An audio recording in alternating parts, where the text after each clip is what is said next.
믿음에 왜 진짜와 가짜가 있을까? 그리고 그 진짜와 가짜를 판단하는 기준은 그러면 뭘까?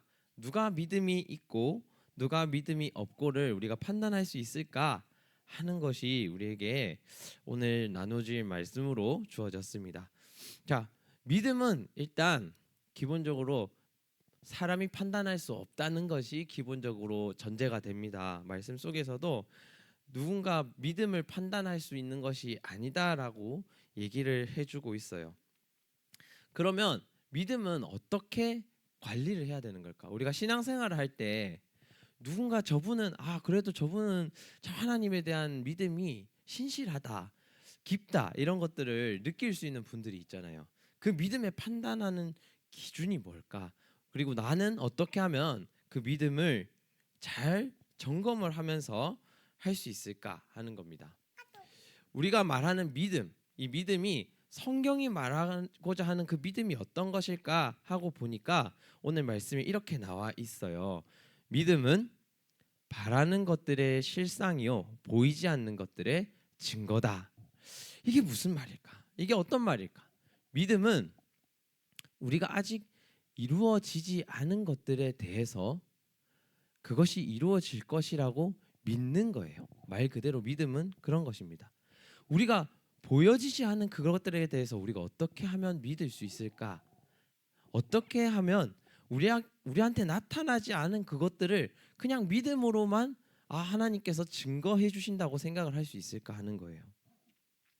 그것은 우리가 제일 처음에 우리가 배우게 되는, 우리가 성경을 읽을 때 제일 처음에 알게 되는 내용이 하나 있는데 그거 바로 창세기 내용이죠.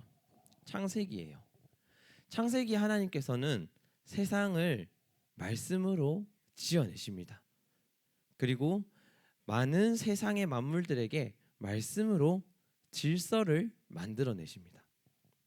우리가 그 말씀을 읽을 때에 한 가지 알 수 있는 사실이 있어요. 하나님께서는 나타나지 않은 것들 가운데서 뭔가를 나타내게 하실 수 있는 분이다라는 거예요. 히브리서 말씀 앞에 보면은 많은 믿음의 조상들이 나와요. 많은 믿음의 선배들이 등장해요. 아브라함도 나오고 요셉, 야곱 등등 많은 성경의 인물들이 지나가면서 노아, 아벨 이런 많은 믿음의 선배들이 지나가면서 어떻게 하나님과 관계를 쌓아왔는지에 대해서 쭉 나열합니다. 이 관계에 대해서 왜 이 말씀이 설명을 하고 있는 걸까요? 그것은 바로 하나님께서 우리가 살아온 역사 가운데서 자신의 존재하심과 또 하나님께서 얼마나 능력이 있으심을 계속 우리한테 증명을 해오셨다는 거예요. 기독교는 사실 그런 전통이 좀 중요하게 강조되는 종교 중에 하나예요. 왜냐하면 이 전통이 중요하게 강조되는 이유는 그 많은 전통들 가운데서 하나님께서 우리한테 어떻게 역사하셨는가를 계속 고백하고 다른 사람에게 전달하면서 우리가 믿음을 지켜왔기 때문이에요. 우리 말씀 중에는 믿음은 들음에서 난다라는 구절이 있어요. 왜 들음에서 나느냐 하면 하나님께서 기본적으로 우리에게 말씀으로 나타나셨고 또 그 말씀을 다른 사람을 통해서 전달되면서 우리가 하나님이 어떻게 우리한테 개입하셨는가 계속 말씀하셨기 때문이에요. 그런 하나님이 우리에게 어떻게 나타나셨는가를 들으면서 우리가 믿음이라는 것이 생겨납니다. 여러분들 잘 생각해 보면 굉장히 간단한 문제예요. 우리 옆에 있는 친구들 한번 볼까요? 우리 옆에 있는 친구들. 자, 우리 옆에 있는 친구들을 굳건히 믿을 수 있나요? 자, 옆에 아연이가 내가 언젠가 커서 너희한테 뭘 이렇게 내가 성공하면 너희한테 뭐 아이패드를 하나씩 선물해 줄게라고 하면 그런 의심의 눈초리를 이렇게 믿을 수가 없죠. 왜냐? 아연이한테 아직 받은 게 없기 때문이에요. 하지만 우리가 하나님을 믿을 수 있는 이유가 거기 있는 거예요. 우리가 기도했을 때 우리가 어떻게 응답을 받았고 우리의 믿음의 선배들이 우리에게 하나님이 어떻게 나타나셨는가 경험을 했고 그 이야기들 우리가 들으면서 하나님은 이렇게 할 때 우리에게 이렇게 반응하시는 분이었구나. 하나님은 우리가 어려운 때에 어떠한 방법으로 위로로 다가오시는 분이구나 하는 것들을 전달받으면서 우리가 믿음이라는 것이 생겨납니다. 그런 경험들이 많아질수록 우리의 믿음이 깊어 간다는 뜻이에요. 그럼 앞으로 돌아와서 성경이 말하는 믿음은 무엇일까라고 한다면 그런 하나님에 대한 경험을 많이 쌓아간 것이 바로 믿음의 근거가 된다는 거예요. 그리고 우리가 진짜 신실한 믿음이 어떤 것인가라고 누군가 묻는다면 내가 오늘날까지도 하나님과 그런 믿음의 경험들을 해왔냐? 오늘 내가 이 예배 가운데서도 그런 믿음의 경험들을 하고 있느냐?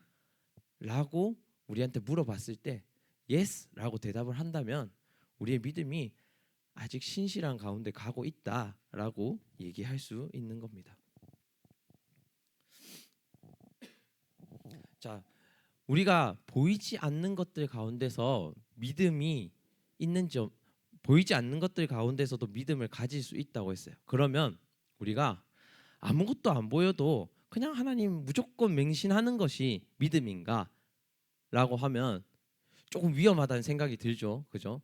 아무런 근거도 증거도 없는데 우리가 믿음을 가지고 하나님을 믿는다라고 했을 때 내가 진짜 믿고 있는 그 하나님이 진짜 하나님 맞나?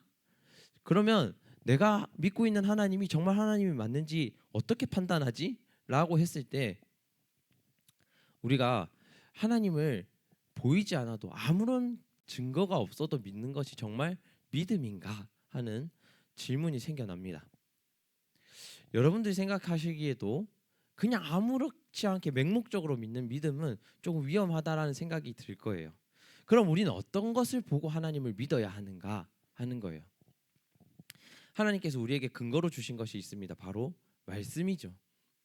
말씀, 우리 안에 나타난 어떤 하나님의 역사가 이 말씀 가운데에 있는가 우리가 판단하면서 나아갈 때 이 믿음이 진짜 건강한 믿음이라고 할 수 있어요. 하나님의 역사인 것 같은 어떠한 기적들이 나타났는데 그 기적들이 혹은 어떠한 변화들이 하나님의 말씀과 전혀 관계가 없다면 우리는 한번 의심해 봐야 합니다. 우리가 믿고 있는 그 믿음이 정말 하나님을 향한 믿음인가? 그리고 내 믿음이 어떤 그런 현상 안에만 딱 매여 있다면 우리가 정말 믿고 있는 대상이 하나님이 맞는가 하고 한번 고민해 봐야 된답니다. 여러분들이 기도하는 기도들 제목들 가운데에도 그런 것들이 있을 거예요. 우리가 기도하는 기도 제목들 가운데에 어떻게 보면 하나님의 의사와 전혀 무관한 계획들이 있을 수 있어요. 여러분들이 조금 급해지는 경우가 언제가 있을까 하고 전도사님 생각을 해보니까 시험이 눈앞에 닥쳐왔을 때 혹은 내가 갖고 싶은 무엇인가가 나타났는데 아무도 나에게 이것을 전해주지 않을 때 이럴 때 아마 우리가 마음이 좀 급해지면서 생전 안 해보던 기도를 막 하게 될 텐데 우리가 그것들을 구할 때에 우리의 의도가 선한지 한번 판단해 볼 필요가 있습니다. 하나님께서 하나님 내가 이것들을 구합니다라고 했을 때 이것이 정말 하나님을 기쁘시게 하는 것인가 우리가 한번 구해봐야 할 필요가 있습니다. 우리의 믿음은 말씀 안에 있어야 해요. 이 말씀 안에서 하나님께서 우리에게 주신 그 소망과 비전과 우리의 기도가 방향이 맞는가 한번 고민해봐야 합니다. 기도라는 것은 기본적으로 하나님과 하는 소통의 도구죠. 내가 원하는 것만 일방적으로 원하는 것만 구한다고 한다면 하나님을 믿는 것이 아니라 내가 원하는 것을 하나님을 통해 얻고자 하나님을 도구처럼 생각하는 것이 되는 것이죠. 오늘 말씀 가운데 한 가지를 우리 다 같이 한번 읽어보도록 하겠습니다. 히브리서 11장 1절에서 11장 1절 말씀인데 오늘 읽었던 말씀 가운데 우리 한번 다 같이 읽어보겠습니다. 시작. 믿음은 우리가 바라는 것들에 대해서 다시 믿음은 바라는 것들의 실상이요 보이지 않는 것들의 증거니. 그렇죠.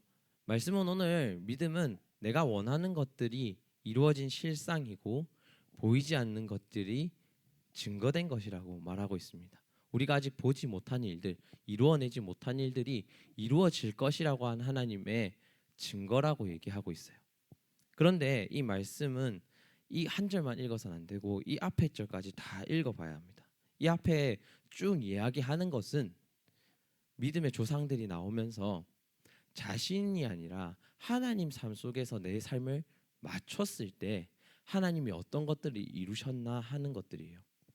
아벨도, 노아도, 아브라함도, 요셉도 많은 것들을 하나님께서 이루어 주셨죠. 요셉은 애굽의 총리가 되기까지 했습니다. 그런데 그 사람들의 믿음을 뜯어다 보니까, 그 사람들이 구했던 그 기도들을 뜯어다 보니까 그 사람들이 자기가 원한 삶에 하나님을 맞춘 것이 아니고 하나님이 원했던 삶에 자기를 맞추었을 때 이 믿음이 바라는 것들을 이루어내는 힘을 가지게 됐다는 거예요.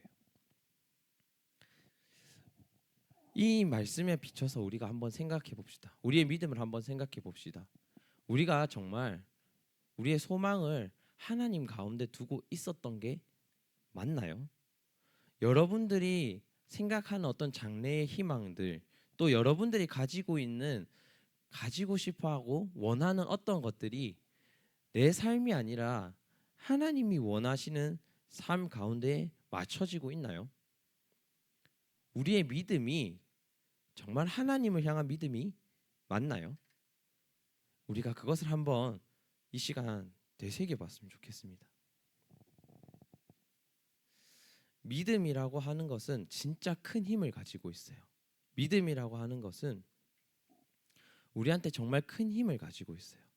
우리가 힘들고 낙심했을 때 하나님을 발견할 수 있는 빛이 되기도 하고, 이 믿음을 통해서 우리가 정말 할 수 없다고 느꼈던 많은 일들을 이루어내기도 합니다. 그런데 이 믿음은 기본적으로 하나님과 우리의 사이를 회복시키는 능력을 가지고 있습니다. 믿음은 우리를 구원에 이르게 한다라고 여러분들 다 알고 있어요. 근데 이 믿음이 구원에 이르게 하는 것은 하나님과 우리와의 관계가 이 믿음을 통해 회복되는 것을 통해서 구원에 이르게 하는 것입니다.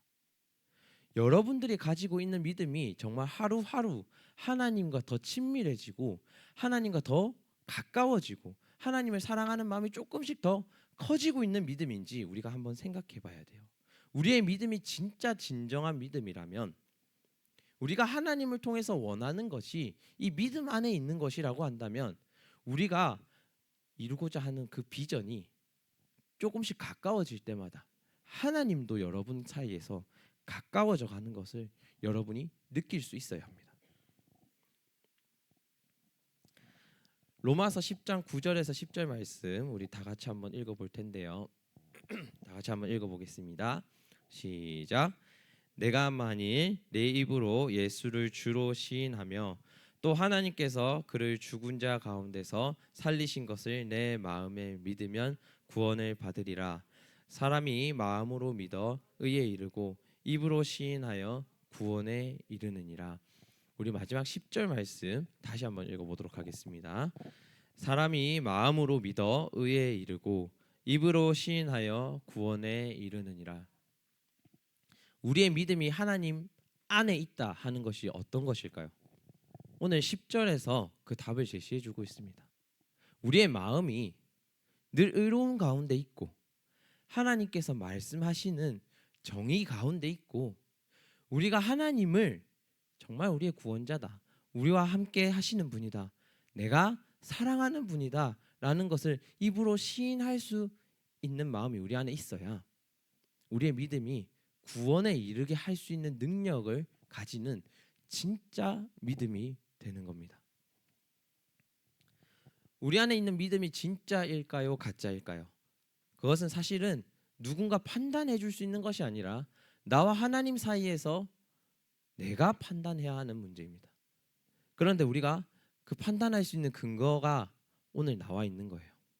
내 마음이 정말 하나님께서 말씀하시는, 하나님이 이 성경 가운데서 말씀하시는 정의에 있는가? 그리고 내 마음이 그런 하나님을 주인이다, 내 삶의 주인이다 고백할 수 있는가 하는 거예요. 우리가 세상을 살면서 많은 어려움들을 마주합니다. 그 많은 어려움들 가운데서 이 믿음은 우리를 구원해 줄 능력이 됩니다.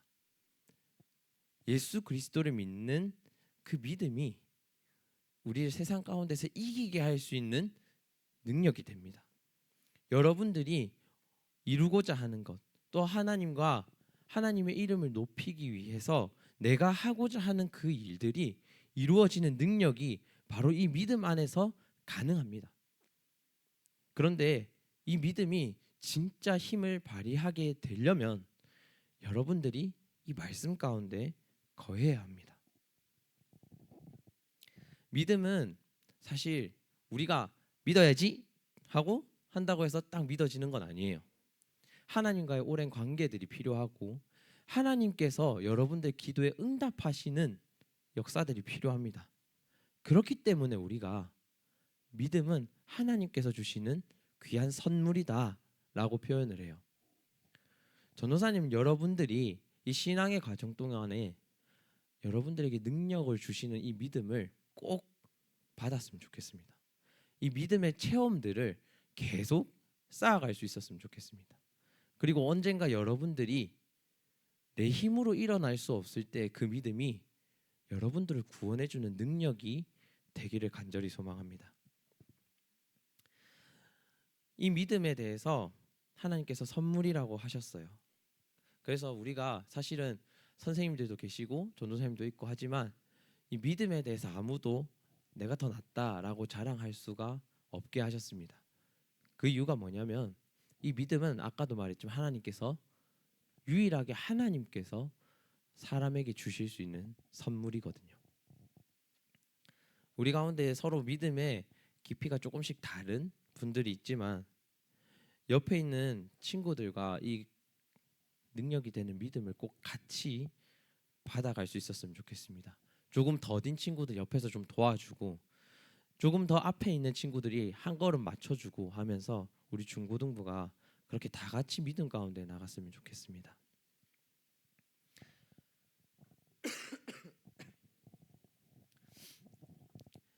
여러분들이 이 말씀 가운데 계속 거하고 이 예배를 사모하고 나오고 또 하나님을 사랑하는 마음을 계속 가지고 나아갈 때 여러분들이 그런 하나님을 만나고자 계속 발버둥 칠 때 하나님이 원하시는 어느 한 때를 하나님께서 택하셔서 여러분들이 꼭 하나님을 만나게 하나님께서 이끌어 주실 겁니다. 그때에 여러분들이 지금까지 쌓아왔던 하나님에 대한 마음들을 꼭 꺼낼 수 있는 그런 시간들을 여러분들이 만나기를 간절히 소망합니다.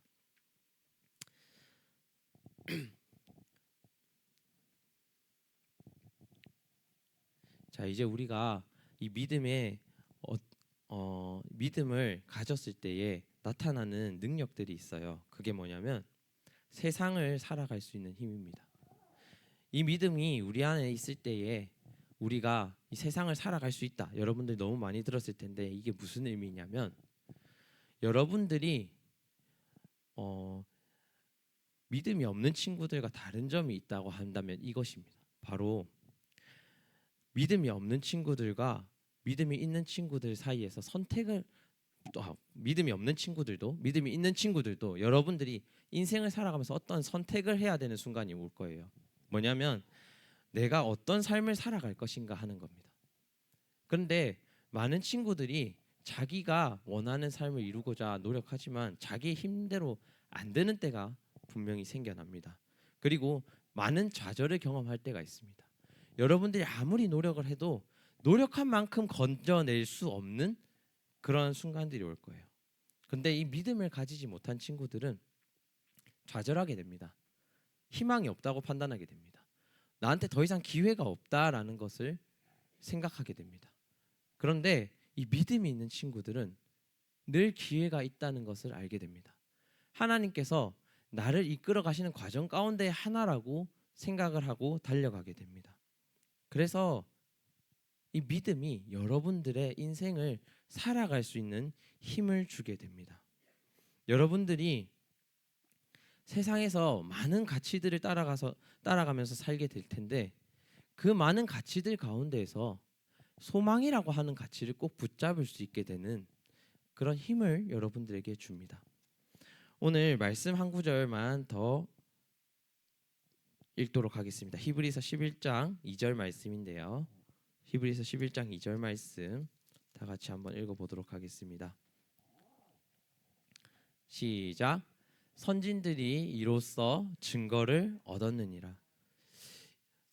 우리의 많은 인생의 선배들이 세상을 살아가면서 자기가 하나님께 비전을 받은 것들을 이루어 가려고 노력을 했습니다.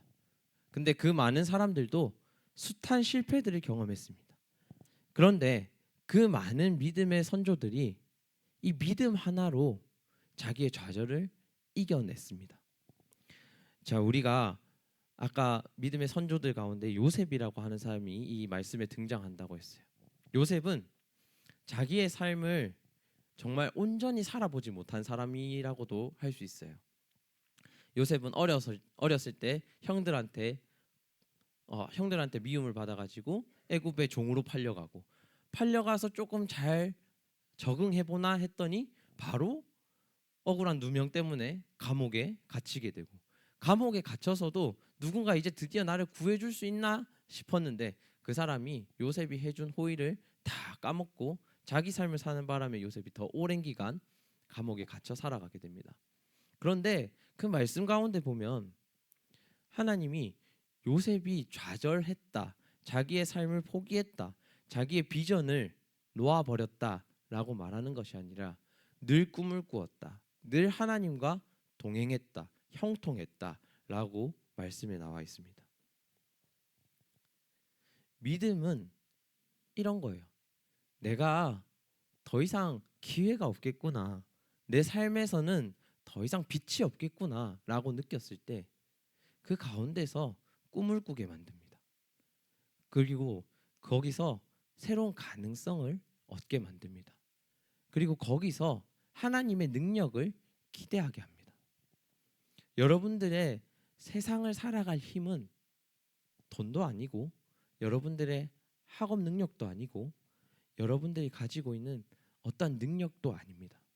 그 능력이 좌절됐을 때 새로운 꿈을 꾸게 하시는 하나님, 새로운 꿈을 가지게 하시는 하나님의 가능성이 여러분들의 삶을 살아가게 만듭니다. 그리고 그것을 우리는 믿음이라고 합니다.